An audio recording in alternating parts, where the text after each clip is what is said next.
ஒரு குடும்பத்தினர் தேஜஸ் ரயிலில் மறந்து வைத்துவிட்டு சென்ற பை என்னவாயிற்று? விழிப்புணர்வு ஏற்படுத்தக்கூடிய ஒரு உண்மை சம்பவத்தை தான் இந்த வீடியோல நம்ம பார்க்க போறோம். கடந்த சில நாட்களுக்கு முன் தேஜஸ் ரயிலிலிருந்து திருச்சியில் இறங்கிய போது வெளிநாட்டிலிருந்து ஆசையுடன் வாங்கி வந்த பொருட்கள் நிறைந்த பையை எடுத்துச் செல்ல மறந்த குடும்பத்தினருக்கு அந்த பை திரும்ப கிடைத்ததா? அத பத்தி தான் நம்ம பார்க்க போறோம்.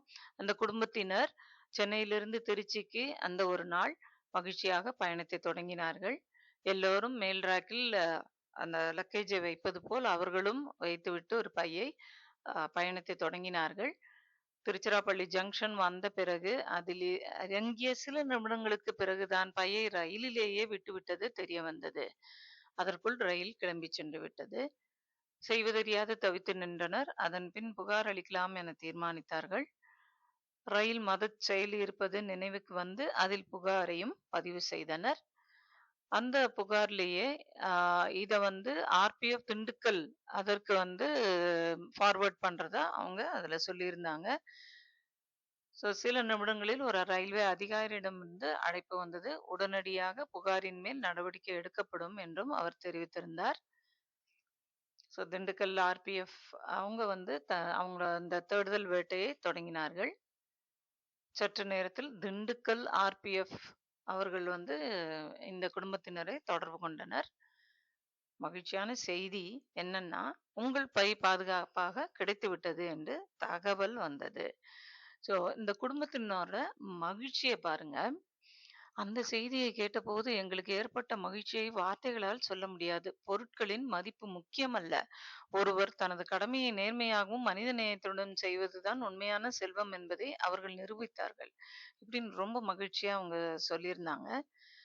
மாலை திரும்பவும் சென்னை செல்லும் தேஜஸ் ரயிலிலேயே அக்குடும்பத்தினரின் வேண்டுகோளின்படி அந்த பை அவர்களிடம் ஒப்படைக்கப்பட்டது.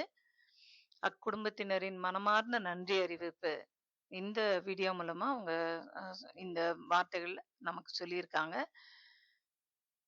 மனமார்ந்த நன்றி. இந்த வீடியோவின் மூலம் திண்டுக்கல் ஆர்பிஎஃப் அதிகாரிகளுக்கும் பணியாளர்களுக்கும் எங்கள் குடும்பத்தின் சார்பாக மனமார்ந்த நன்றியை தெரிவித்துக் கொள்கிறோம்.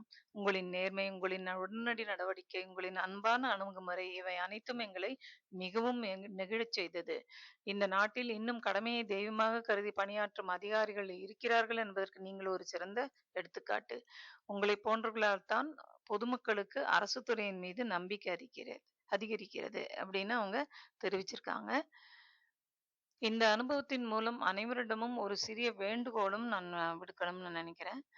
இது எல்லாரும் செய்யக்கூடியதாக இருந்தாலும் ஒருத்தருக்கு ஒருத்தர் நம்ம சொல்லிக்கிறது இது நல்லது. ரயிலில் இருந்து இறங்கும் முன் மேல் லக்கேஜ் ரேக்கை ஒரு முறை பார்க்கணும். இருக்கையின் கீழே ஏதேனும் பொருள்கள் உள்ளனவா என்று சரிபார்க்கணும். எடுத்துச் சென்ற பைகளின் எண்ணிக்கையை உறுதி செய்யணும். இறங்குவதற்கு முன் கடைசியாக ஒரு முறை சுற்றி பார்க்க வேண்டும். ஒருவேளை ஏதேனும் பொருள் தவறிவிட்டால் பதற்றப்பட வேண்டாம். உடனடியாக ரயில்வே மதத் ஆப்பை யூஸ் பண்ணலாம்.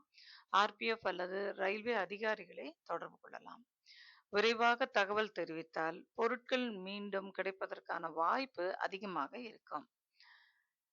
திண்டுக்கல் ஆர்பிஎஃப்ற்கு அந்த குடும்பத்தினருடன் நாமும் சேர்ந்து நமது பாராட்டுதல்களையும் நன்றியையும் தெரிவிப்போமா? நன்றி, வணக்கம்.